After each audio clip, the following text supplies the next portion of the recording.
हम कई बार मैनिफेस्ट करने की कोशिश करते हैं, लेकिन मैनिफेस्ट करने का तरीका हमको नहीं आता है, लेकिन आप हर विधा में एक्सपर्ट हैं। तो आज मैनिफेस्ट करने का तरीका मेरे व्यूवर्स को समझाइए ना, कैसे अपनी इच्छा मांगे। देखिए, मैनिफेस्ट करना और अपनी इच्छा मानना दोनों में बहुत फर्क है। अच्छा। आपने दोनों चीजों को जोड़ दिया। मैनिफेस्ट का मतलब होता है कि प्रभु, यूनिवर्स, ब्रह्मांड, पॉजिटिव एनर्जीज, एंजल्स, मुझे ये चीज़ आपसे चाहिए और आप ये चीज़ मुझे दे रहे हैं। Confidence that I love you, और आपका जवाब लव यू में लव यू ही होगा, ये पता होना चाहिए। लेकिन आपको लगे कि आई लव यू, क्या तुम भी प्यार करते हो मुझसे, अगर तो that question mark is there, तो फिर मैनिफेस्ट नहीं हो सकता, फिर तो आप भीख मांग रहे हैं। लेकिन मैनिफेस्ट में क्वेश्चन मार्क्स कभी भी नहीं होते। एक येलो कलर का कवर वाली डायरी लाइए, कोई बात नहीं, अगर येलो ना मिले ग्रीन ले आइए, पिंक ले आइए, रेड ले आइए, लेकिन वाइट मत लाइए। वो डायरी का कवर किसी भी कलर का ना हो तो उस पर कलरफुल चार्ट पेपर चढ़ा लीजिए। उसके बाद आप उसके जो पेपर हैं वो बिल्कुल वाइट हो। एक आप पेन ले लीजिए और उस पेन के अंदर जो है, पेन एकदम नया हो, रेड कलर का पेन हो तो ओए होए, सुबह 3 बार अपनी विश को लिखिए। मैं एक एग्जांपल देके चलती हूँ कि आपको एक गाड़ी चाहिए। आपको चाहिए गाड़ी होंडा सिटी। मैं डॉक्टर वाई राखी होंडा सिटी गाड़ी खरीद चुकी हूँ, ऐसा सुबह 3 बार लिखिए, दोपहर में 6 बार लिखिए और रात को 9 बार लिखिए। और बस इस डायरी को बिंदास लिखते रहिए, ले चुकी हूँ, और बिंदास आराम से लिखिए। एक पेज में लिख दिया, फिर दूसरे में, फिर तीसरे में लिखते रहिए। अच्छा, कभी ऐसा होगा कि हम भूल जाएंगे, कोई बात नहीं। मान लीजिए आपको दोपहर को याद आता है, आपने सुबह 3 बार नहीं लिखा, तो आप सुबह दोपहर में पहले 3 बार लिख लीजिए, फिर 6 बार लिख लीजिए और रात को 9 बार लिख लीजिए। कभी भूल गए, इट्स ओके, लेकिन टक टक टक करके अलार्म लगा लीजिए, भूलिए मत। इस तरह से मैनिफेस्ट कीजिए। और आप जब भी यूनिवर्स को देखें, आप जब भी 11:11 देखें, आपको 222 दिखे, आपको 111 दिखे, आपको 444 दिखे, तो आप समझिए कि यूनिवर्स आपके साथ कनेक्ट कर रहा है। तो आप बोलो, angels I am very happy, और मैंने जो है ना होंडा सिटी गाड़ी ले लिया हुए, मैं जी रहा हूँ, मैं उस पर बैठ के जा रहा हूँ, मैं सबसे पहले आइसक्रीम खाने जाऊँगा, मैं अपने परिवार को बिठाऊँगा। उसको जीना शुरू कर दीजिए आंखें बंद करके। आप देखिए, आपको पता भी नहीं चलेगा, विद इन ए मंथ और 41 डेज आप वो गाड़ी ले लेंगे। इस तरह से सही तरीका है अपनी विशेस को मैनिफेस्ट करने का, 1 बाय 1। अच्छा, रोते रहने वाले लोगों की मैनिफेस्ट नहीं होती। हम कहाँ से घर लेंगे, हो ही नहीं सकता, हम तो कर्जे में पहले डूबे हुए हैं, हमारी ये सास हमारा पीछा छोड़ेगी तो कुछ होगा, काम तो करते नहीं है कुछ। इतना नेगेटिव लोग हैं। ना ना ना ना ना, अरे इतने से पैदा हुए थे, इतने बड़े हो गए, रब ने सब दे दिया। इस ब्रह्मांड में अपार शक्तियां हैं, तुम्हें लेना आना चाहिए। और ले कौन सकता है? जिसके पास जगह खाली हो। जगह किसके पास खाली होती है घनश्याम? जिसे जेलस नहीं होता। अगर आप मेरे पास आए एक मर्सिडीज गाड़ी में, बड़ी सी गाड़ी में बैठकर, so I will be so happy. मैं तुम्हें देखकर कहूँगी, वाओ, तुम्हें इस गाड़ी में देखे जो खुशी मुझे मिल रही है, मैं शब्दों में नहीं बता सकती। एक दिन मैं भी ज़रूर लूँगी। मैं उसी टाइम ये बात बोल दूंगी यूनिवर्स को कि मैं भी लूँगी, और उसके बाद मैं बोलूँगी मैंने ले ली, तुमने ले ली, मैंने ले ली। सो हमने ये बात यूनिवर्स में बोल दी, क्योंकि अभी भी मैं और जो तुम बातें कर रहे हैं ना, ये सारी बातें यूनिवर्स में जा रही हैं। तो फिर जब पता है कि हमें यूनिवर्स में ही सारी बातें जाती हैं, तो अच्छा ही बोलिए ना, कॉम्प्लीमेंट्स ही दीजिए ना, अच्छा ही सोचिए ना। लेकिन आप अगर कॉम्पिटिशन्स करते हैं, ये इतना आगे क्यों बढ़ रहा है, मैं क्यों नहीं बढ़ रहा, इसको सबक सिखाएंगे, इसको नीचा दिखाएंगे, अरे तुम कौन होते हो? काल पुरुष की आखिरी राशि मीन राशि में जब शनि जाता है ना, युग बदलता है। इतना बड़ा दुनिया में बदलाव होने वाला है, इतना बड़ा धक्का लगने वाला है, सब सुधर जाएंगे। जो माँ बाप के साथ बदतमीजी करते हैं, जो बीवी के साथ बदतमीजी करते हैं, जो सास को तंग करते हैं, जो निर्दोष को तंग करते हैं, जिन्होंने किसी का पैसा खाया है, जिनको हर वक्त दूसरे में सिर्फ कमियां दिखाई देती हैं, जो नेगेटिव बोलते हैं, जो दूसरे को नीचे गिरता हुआ देखना चाहते हैं, और जो बेवजह के गुस्सेल हैं, अब आपकी बारी है। लेकिन इतनी सारी चीज़ें करने के बाद भी जो आप कहती हैं कि पूजा करिए, भगवान का स्मरण करिए, जल चढ़ाइए, लेकिन कई लोगों को शिकायत होती है हम सब कुछ करते हैं, लेकिन भगवान हमारी ही नहीं सुनता है, भगवान हमारे ही काम बिगाड़ देता है, और जो कुछ नहीं करता वो ऐश काट रहा है। डन। जो कुछ भी नहीं कर रहा, उसके पूर्व जन्म के कुछ कर्मों का लेखा जोखा बचा है, और वो उसको फायदे में देख रहा है। मैंने आपसे नहीं, ये बात मैंने कई लोगों से, अपने लोगों से भी सोचा, खासकर मैंने जो है ना ये भाभियों से सुनी है नंदों के लिए, कि हमारा घर खराब कर दिया नंदों ने, ये कर दिया, नंद मचाए गंद, ये हमारी, और फिर भी मेरी नंद बहुत खुश है, अपना तो घर खराब कर दिया, मेरा भी घर खराब करने आ गई है। तो देखिए, वो उसके पूर्वाध के कुछ ऐसे कार्मिक कर्माज हैं जिसका वो खाता खा रही है, लेकिन उसका अंत कभी भी अच्छा नहीं होगा। और आप तो उससे भी बुरा कर रहे हैं, आप उसका बैठकर बुरा सोच रहे हैं, तो आपने सोचने में अपना बुरा कर दिया। पहले सवाल का जवाब, मैं मंदिर जाता हूँ, मैं पूजा करता हूँ, मैं सब कुछ करता हूँ, फिर मेरा भला क्यों नहीं होता? तो आप सेवा करने नहीं जा रहे हैं, आप मांगने जा रहे हैं, राइट? आप यहाँ पर आकर क्यों बैठे हैं? क्योंकि आपकी ड्यूटी है, आपका ये काम है, आपका ये आपका धर्म है, आप अपना धर्म निभा रहे हैं, राइट? अगर आप रोज श्री कृष्ण भगवान के मंदिर में जाकर उन्हें तुलसी अर्पण कर रहे हैं, लो भगवान कर्जा तो उतारो, ऐसा नहीं होगा। It should be a routine of your life, it is a part of your life, it should be the responsibility of your life कि मुझे दिन की शुरुआत प्रभु से करनी है, मुझे कबूतरों को बाजरा देना है, मुझे कौओं को पनीर खिलाना है, मुझे चींटियों को खाना देना है। हे रब, मुझे तो तू दे रहा है, इनको कौन देगा? ये बेचारी सुबह से रात से भूखी होंगी, मैं जाऊं फटाफट दूं। अगर आप उसे अपना स्वभाव समझकर करते हो, कर्म समझकर करते हो, अपनी ड्यूटी समझकर करते हो और आनंद की अनुभूति प्राप्त होती, तब तो प्रभु सुनता है। टक टक गाड़ी दे दे, टक टक भगवान मंदिर आऊं, हे भगवान मैं 1 महीने से तुम्हें सरसों का तिल का दिया जला रही, तुम तो कुछ कर ही नहीं रहे। भगवान के पास टाइम नहीं है। लालच से जाओगे कुछ नहीं मिलेगा। कभी मित्र के घर जाना, डिनर या लंच पे मत जाना, घंटी पे जाके कहना यार इधर से गुजर रहा था, पराठा खिला दे। आपको भी बड़ा अच्छा लगेगा कि इसने हक समझा, और उस पराठा खाने का जो आपको मजा आएगा ना, वो उसके घर बोल के जाकर खाने में नहीं आएगा। You know what I mean. So भाव नहीं होते लोगों के। अगर भाव से करें और फिर भी आपका काम नहीं हो रहा, अच्छा बताने वाली मैं, और कर आप रहे हैं और लगातार 3 साल से या 4 साल से कर रहे हैं, आपका अच्छा नहीं हो रहा, तो मैंने तो बताया, चलो आप तो कर रहे हैं ना, रोज प्रभु से आई कांटेक्ट कर रहे हैं, महादेव पर जल चढ़ा रहे हैं, फिर भी नहीं हो रहा, आप दिल पर रखकर हाथ बताइए, एस्ट्रोलॉजर गलत कि आपका कोई कर्मा अटका हुआ है, आप गलत, क्यों नहीं हो रहा? चलो ये जो भी बता रही है, हमने हमारा जन्म सिद्धांत आधार हमें ये बताता है महादेव पर जल देना है, सूरज को जल देना है। आप देने वाले, महादेव पर देने वाले, एस्ट्रोलॉजर कहां से गलत हो गया? फिर भी काम नहीं हो रहा, तो कहीं तो कोई कर्मा अटका है, ये आपकी किस्मत, आपका भाग्य है जो इतना गंदा लिखा हुआ है कि महादेव स्वयं नहीं बदल पा रहे। तो लगे रहो मुन्ना भाई, अभी पिक्चर बाकी है।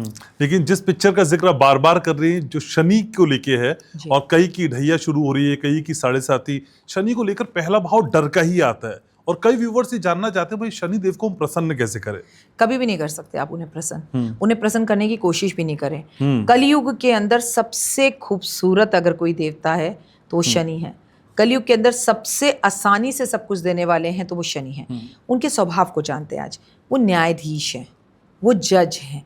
आपने पिछले देखिए मीन राशि में वो 30 साल बाद आया है, इससे पहले 30 साल बाद आया था, और फिर 30 साल बाद आएगा, 2.5 साल बाद, है ना? 2.5 साल रहेंगे, 2.5 साल बाद 30 साल बाद आएंगे।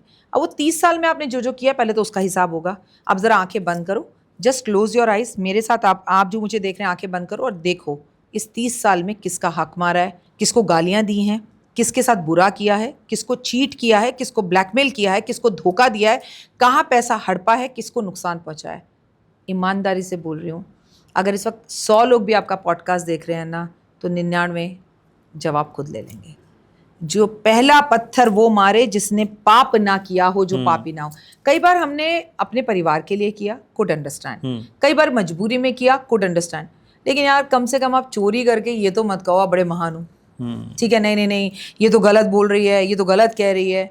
खुद क्या हो भाई? वो देखो उसकी लड़की भाग गई, 3 उंगलियां तुम्हारी तरफ है, तुम्हारी भी बेटी है, दूसरे की बेटी पे उंगली मत करो। मैं आपको सिर्फ इतना ही कह रही हूँ, शनि से डरने की ज़रूरत नहीं है।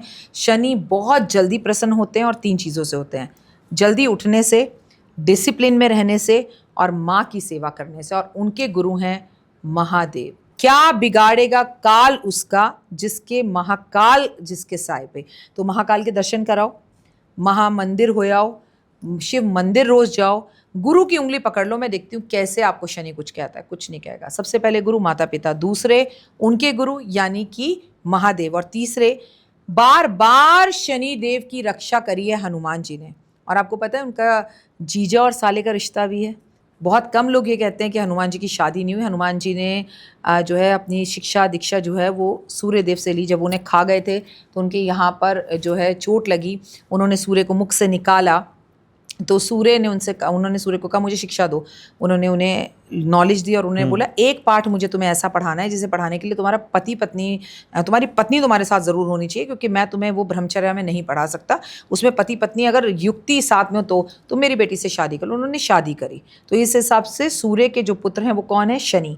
और शनि क्या हो गए? जीजा साले। और जब रावण के यहाँ पर शनि उल्टे लटके हुए थे तब भी हनुमान जी ने उन्हें सीधा किया था, बचाया था। तो 2 रिश्ते हो गए। वो बात और है कि बहुत टाइम तक हनुमान जी अपनी पत्नी के साथ सूर्य की पुत्री के साथ वो नहीं रहे, वो शिक्षा के लिए उन्होंने बस वो शादी की थी, उसके बाद वो राम की भक्ति में लग गए। तो इस तरह से उनका रिश्ता बड़ा विचित्र है। तो उन्होंने कहा कि अगर जो तुम्हारा भक्त होगा तो मैं उसे कुछ नहीं कहूँगा। अच्छा, अब 2025 को जोड़ लो, नंबर 9, 9 मतलब मंगल, ये साल मंगल का। तो जो हनुमान जी के भक्त हैं, उनकी सेवा करते हैं, अपने भाई का मान करते हैं, सम्मान करते हैं, हनुमान मंदिर जा रहे हो, हनुमान जी के व्रत रख रहे हो, हनुमान जी की पूजा कर रहे हो, और भाई से बंटवारे की बात करते हो, भाई का बुरा चाहते हो, भाई को मारना चाहते हो, फिर कुछ नहीं करेंगे वो आपके लिए। सीधी बात, नो बकवास। ठीक है। ग्रह में आपसे समझता हूँ, एस्ट्रोलॉजी आपसे समझता हूँ, लेकिन मैं आपसे रिश्ते भी समझता हूँ कई बार जी। टॉक्सिक रिलेशन जिंदगी में कई बार इतने आ जाते हैं कि उनसे हम निकल नहीं पाते। इन रिश्तों को कैसे भूलें? देखिए, जिस रिश्ते को आप भूलने की कोशिश करेंगे, लिख लीजिए, उसे नहीं भूल पाएंगे। तो मत भूलिए, आप हवा के फ्लो में बहते चले जाइए।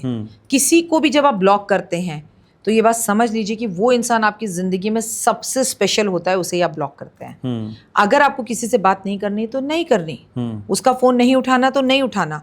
No means no. उसको ब्लॉक करके आप उसकी इंपॉर्टेंस ज़्यादा दिखाते थे। भाई पता लगने तो हम क्या कर रहे हैं, कर ले, पता क्या कर लेगा। तो देखिए, आपको ना दुनिया को तो आप संभालने चलते हैं, लेकिन यहाँ बैठे खुद को संभाल नहीं पाते। बिजी रहिए, काम में ध्यान लगाइए, और सिर्फ एक माला ओम नमः शिवाय शिवाय नमः का जाप करिए। उस व्यक्ति की आंखें बंद कर कर, आंखों में उसको ध्यान करके, प्रभु महादेव मेरा मन इससे दूर कर दो। और आप दही जो होता है ना, उसको थोड़ा सा केसर लगाकर, उसका चंदन का केसर का तिलक जो है माथे पे दही और केसर का लगाना शुरू कर दो। अच्छा, अगर आपके पास केसर ना हो तो हल्दी, हल्दी ना हो तो चंदन। वो व्यक्ति धीरे धीरे धीरे धीरे आप भूलने लगेंगे। आपको वो कब याद आएगा, जब आप खाली होंगे। तो खाली रहिए ही मत, काम ज़्यादा कीजिए। और देखिए, फिर भी एक बात कहूँगी, पानी चाहे कितना भी गंदा हो, वो प्यास बुझाने के काम ना आए, आग बुझाने के काम आता है। रिश्ता चाहे कितना भी गंदा हो, कभी ना कभी काम आ सकता है। तो रहीमन धागा प्रेम का मत दियो चटकाए, टूटे से फिर ना जुड़े, जुड़े गांठ पड़ जाए। तो इतना मत तोड़ो भाई। कभी अगर हम दोस्त हो जाएं तो शर्मिंदा ना हो। दुश्मनी करो, जम के करो, पर इतनी गुंजाइश छोड़ दो कि फिर कभी हम दोस्त हो जाएं तो शर्मिंदा ना हो। थोड़ा सा एक खूबसूरत सा मोड़ लेकर मुड़ जाइए, कुछ दिन के लिए एक दूरी बना लीजिए। जब मन शांत हो जाए तब वापस आ जाइए। हर इंसान गलत नहीं होता, वक्त गलत होता है। आपको पता नहीं पता है या नहीं पता है, आपकी जितनी फैन फॉलोइंग फीमेल्स की है उससे कहीं ज्यादा पुरुषों की है। हर पति, हर पुरुष, हर बॉयफ्रेंड आपको सुनता है, आपकी बातें समझता है और अपने साथी को भी बताता है। तो कई लोगों ने ये सवाल पूछा भी, राखी जी आए तो पूछेगा कि हमारी पत्नियों को किसी भी शादी या फंक्शन में जाने से पहले कपड़े क्यों नहीं मिलते, वो कपड़े कम क्यों हो जाते हैं, ये कौन से कपड़े हैं जो हर बार दिलाने के बाद किसी नए फंक्शन पे जाने की चाह फिर से हो जाती है। आप समझाएंगे तो शायद समझ जाए। पहले आपको पुराने ज़माने में ले जाऊंगी। पुराने ज़माने में आपके दादा परदादा के ज़माने में जाएं तो जो हमारी मम्मियाँ होती थी ना, उनके पास एक लिपस्टिक होती थी। मैं आपको सच बता रही हूँ, वो उसे लगाती थी लिपस्टिक की तरह, उसे उंगली से ऐसे करती थी, यहाँ पे रोज लगा लेती थी, उसे उंगली से ऐसे करती थी, आंखों पे शेड लगा लेती थी, उसी लिपस्टिक को लेती थी और मेहरून कलर की होती थी और सिंदूर लगा लेती थी, बस काम खत्म। उनकी नज़रों में जो खूबसूरती होती थी ना, वो उनके पति की नज़रों में होती थी। जब वो ठन कर आती थी ना, बन ठन के, तो वो ये देखती थी कि ये बोलें कि तुम आज बहुत अच्छी लग रही हो, तुम पे एक कलर सूट करता है। पहली बात तो आजकल हमारा एक पति पत्नी हमारा फ़ोन हो गया, जो इस वक्त आपके हाथ में भी है, पॉडकास्ट में भी। तो हम जब खूबसूरत बनते हैं तो पहले खुद की सेल्फी लेके देखते हैं, ओए होए कैसी लग रही हूँ, अच्छी लग रही हूँ या नहीं। फिर हमें सेकंड नज़र में अपने पति से पूछना होता है। उससे भी ज़्यादा हमें सोशल मीडिया पे देखना होता है कि कितने लाइक्स आ गए। जब आपकी खूबसूरती इतनी जगहों पर बट जाएगी, जो पहले सिर्फ एक की आंखों में आप देखते थे, तो फिर प्यार भी कट जाएगा, बट जाएगा। और हर बार देखिए, आज कपड़े पुराने, आप देखिए तो होली पर भी होता है, होली पर अलमारी में रखा हर कपड़ा नया लगता है, दिवाली पर रखा हर कपड़ा जो है आपको नया वो पुराना लगता है। ये नेचर है हम इंसान की। और 3G 4G हमें बिगाड़ रहा है। यकीन मानिए, हमारी जो मम्मियाँ हुआ करती थी, वो कोई साड़ी, कोई ब्लाउज, कोई लहंगा, कोई पेटीकोट, किसी का भी मिक्स एंड मैच करके पहन लेती थी। और मैंने आपसे कहा ना, वो बस ये देखती थी कि कहीं दूर खड़ा हुआ कोई मुझे देख रहा है। लेकिन तब कोई सेल्फी नहीं होती थी, कोई इंस्टाग्राम नहीं होता था, कोई दुनिया हमें कॉम्प्लीमेंट देने वाली नहीं होती थी। आज हमारी सबसे बड़ी प्रॉब्लम ये है कि मैं कैसी लग रही हूँ ये बात की बात है, हस्बैंड को कैसी लग रही हूँ बच्चों को सेकेंडरी, मैं दुनिया को कैसे लग रही हूँ, आज हम अपने आप को दुनिया की नज़रों से देखते हैं। इसीलिए हमारे सारे कपड़े हमें पुराने लगते हैं। ठीक है। और इसी फहरिस्त में कुछ व्यूवर्स ये भी पूछना चाह रहे हैं कि भाई जो पति पत्नी के प्राइवेट मोमेंट्स होते हैं, तभी पत्नियों को सारी थकान, कमर में दर्द, पीठ में दर्द, सारी दुनिया जहान की समस्याएं, बच्चों की फीस, घर का किराया, ये तब क्यों याद आता है? ये प्राइवेट मोमेंट किल करने पे महिलाएं उतारू क्यों होती हैं? व्यूअर्स पूछना चाहते देखिए बहुत अच्छी बात है और ये मेरे प्रोफेशन से जुड़ा हुआ भी है, इसलिए ये बताना मेरा आपको ज़रूरी भी है। मैं आपको एक सिंपल सी बात बताऊं, सबसे पहली बात तो ये कारण होता है हमारे वास्तु दोष का। दूसरा कारण होता है कि आजकल हमारे घर बहुत छोटे हैं। तीसरा, अगर ये हाउसवाइफ है तो उसके पास वही मूवमेंट है जब पति काबू में भी आता है। अगर आप वर्किंग है तो दोनों बीच बीच में बात कर सकते हैं, व्हाट्सअप कर सकते हैं, लेकिन एक हाउसवाइफ जो काम नहीं कर रही है उसको तो ये लगता है कि यही टाइम है जब बात कर लेंगे। आपको पता है पुराने ज़माने में दादा परदादा के टाइम पे जब लड़की की शादी होती थी तो एक लैंग्वेज दादियाँ परदादियाँ यूज़ करती थी कि बेटा पहले साल जो बिल्ली मार लेता है ना, उसी का ये पति पत्नी का रिश्ता आगे चलता है। तो ये बात समझ लीजिए कि वो बेडरूम एक ऐसी जगह है जहाँ पर दादी परदादियाँ पुराने ज़माने में समझा के भेजती थी, तुझे जो बात करनी है ना, तू नंदों के सामने मत करियो, तू सास के सामने मत करियो, तू अपने अकेले में उस मोमेंट में ज़रूर ये बात करना। लेकिन मुझे ऐसा लगता है कि अगर ऐसा व्यूअर्स ने पूछा तो बड़ा विचित्र है, क्योंकि आज तो लड़कियाँ भी कमा रही हैं, लड़के भी कमा रहे हैं, और आज की जो यूथ है ना, आज की जो जनरेशन है बड़ी समझदार है। आपके अकाउंट में पैसे आएंगे तो वो पहले EMI दे देंगे, घर का किराया दे देंगे, गाड़ी की EMI दे देंगे, मेडिसिन का निकाल लेंगे, चाहे वो 2 तारीख तक ठन ठन गोपाल हो जाएं, पर उनको लगता है भाई जिसके देने हैं दे दो, किसी का फोन ना आए, और पूरा महीना वो क्रेडिट कार्ड पर चलाएंगे। समझ रहे हैं? और आजकल हमारे साथ सबसे बड़ी प्रॉब्लम क्या है, इस पर जरूर गौर फरमाइएगा। आप मुझसे बहुत छोटे हो, आपको नहीं मालूम होगा, मैं अपना एक्सपीरियंस बता रही हूँ और आपके व्यूअर्स जो मेरी उम्र के हैं वो जानते हैं। हमारे घर में एक 9 लखा साबुन आता था, एक 555 आता था। भाई यकीन मानो, उससे पूरे घर के कपड़े धुलते थे, कोई सरफ, कोई रेल, कोई कुछ नहीं आता था, उसी से बर्तन धुल जाते थे, उसी से मम्मी के बाल धुलते थे, और ओए क्या सिल्की बाल थे, क्या लंबे बाल थे। और मेरे बाल भी जब तक बहुत लंबे रहे, जब तक वो 9 लखा साबुन से धुलते रहे, जो किलो किलो के उसमें आता था। आज मम्मी का शैम्पू अलग, पापा का शैम्पू अलग, बच्चे का शैम्पू अलग, क्रीम अलग, मॉइस्चराइजर अलग, नाइट क्रीम अलग, डे क्रीम अलग, और आपका पेस्ट अलग। चलिए ब्रश का तो आई कुड अंडरस्टैंड, जितने लोग उतने साबुन। ये खर्चे भी तो हमने खुद बढ़ाए हैं। आज हम कहते हैं कि एक साबुन को हाथ लगाने से कीटाणु आ जाएंगे, कोविड आ जाएगा। एक टाइम ऐसा था, दादाजी, चाचा जी, फूफा जी, बुआ जी, मम्मी जी, दादी जी, और घर के जितने भी लोग हैं, उस 9 लखा साबुन से एक ही साबुन सबके शरीर पे लगता था, और कोई बीमारी, कोई तकलीफ, कुछ नहीं होता था। उल्टा मुझे लगता है जब एनर्जीज उस साबुन के एक दूसरे से जुड़ती थी ना, तो हमें बड़ा होता था, अरे वो आया नहीं, उसका फोन नहीं आया, देखो साथ में खाना खाएंगे। अब वो चीज़ें खत्म होती चली आ रही हैं। आपने मेरा तेल क्यों यूज़ किया, मैं ये यूज़ नहीं करती हूँ, सॉरी मैं ये ब्रांड यूज़ करती हूँ, मैं वो ब्रांड। तो खर्चे हमने कितने बढ़ा रखे हैं। तो हम जो है दिखावे में रहते हैं कि हम क्या बैग लेकर घूम रहे हैं, हमने ये बैग पहले पकड़ लिया था। सो हम ना लोगों को खुश करने के लिए जिंदगी जी रहे हैं। ये दोहरी जिंदगी है, ये झूठी जिंदगी है। लेकिन पति कई बार ये भी शिकायत करते हैं कि भाई पूरे घर को खुश करने के चक्कर में पत्नियां पतियों को टेकन फॉर ग्रांटेड ले लेती हैं। नहीं, मैं अब ये बात आपकी अब नहीं मानती। अगर ऐसा होता तो पत्नियां पतियों को ऐसे मारती नहीं जैसे मार रही हैं। मुझे तो आजकल लग रहा है कि बहुत जल्द एक ऐसा समय आएगा जब लड़के कहेंगे हमें शादी नहीं करनी, जैसे कभी लड़कियां कहती थी। अच्छा। और एक दिन हमें कहना पड़ेगा बेटा बचाओ, बेटा पढ़ाओ। देखिए मैं आपको बताऊं, अगर आप अपनी सेक्स लाइफ अच्छी कर लो, आप अपनी पर्सनल लाइफ अच्छी कर लो, अपने बेडरूम के पर्सनल मोमेंट्स अच्छे कर लो, तो आप यकीन मानिए आपका ऑफिस अच्छा हो जाएगा, आप दोनों की अंडरस्टैंडिंग अच्छी हो जाएगी। अगर आप दोनों की बेडरूम लाइफ अच्छी है तो आपके रिश्ते अच्छे हो जाएंगे। दुनिया जाए भाड़ में, आप दोनों को एक होना चाहिए। क्या करें? बेडरूम में हमेशा कपूर लैम्प जरूर जलाओ। रेड कलर की चादर, रेड कलर की रजाई या रेड कलर के पर्दों का इस्तेमाल ज़्यादा करो। हाँ ठीक है, मंगल का साल है, थोड़ा गुस्सा आएगा, कम कर सकते हैं। कुछ ना हो तो रेड फ्लावर्स रखो, राधा कृष्ण रखो, रोमांटिक बातें रखो। और अब आप में जो सबसे बड़ी कमी है, कॉम्प्लीमेंट्स दो।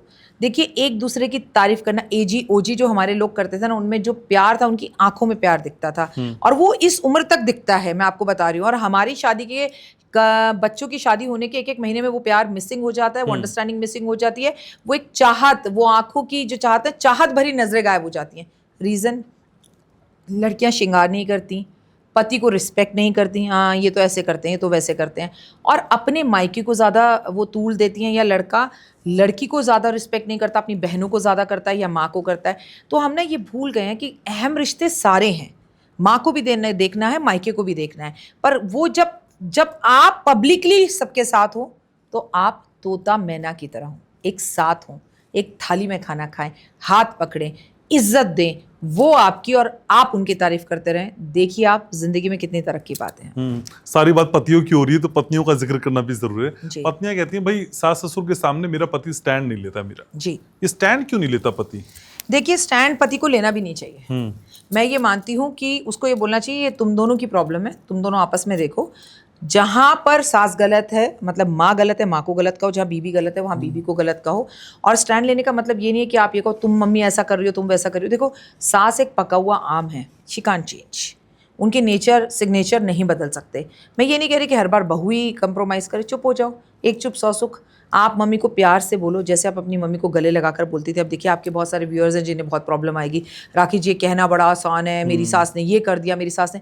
तो ये बातें सोशल मीडिया पर लिखकर भी अपने घर का मजाक उड़ाना, देखिए जो मर्जी करें। जिस दिन सासों को ये बात समझ में आ गई ना, जब आप फोटो फ्रेम में टंगेंगी तो आपकी फोटो पर अमावस वाले दिन हार चढ़ाने वाली ये लड़की ही होगी। मतलब आप जीते जी तो छोड़िए, आपके मरने के बाद भी आपका पिंडदान कर होगा नहीं होगा, ये यही लड़की डिसाइड करेगी। आपको गति मिलेगी नहीं मिलेगी, आप चंदन की लकड़ी में जाएंगे कि लकड़ी में जाएंगे, 13वीं होगी कि चौथा, ये भी ये लड़की ही डिसाइड करेगी, आपकी बेटी डिसाइड नहीं करेगी। तो उस दिन सासें अपने आप सुधर जाएंगी और बहुओं का इज्जत करने लगे होंगे। और बहुएं जिस दिन ये समझ लेंगी ना, मांग का सिंदूर, गले का मंगलसूत्र, हाथ की चूड़ियां, पैर का बिछुआ, गले के अंदर पड़ा हुआ आपका ये मंगल, आपको सब कुछ देने वाली आपकी सास है, तो ऑटोमेटिकली उनकी कुछ गलतियों पर गुस्सा आना बंद हो जाएगा। बस ना अपने को नीचे और सामने वाले को थोड़ा सा ऊपर उठाना है, बस ये अहम और वहम की लड़ाई है और कुछ नहीं है। वरना सास बहू का रिश्ता इस दुनिया में सबसे खूबसूरत रिश्ता है।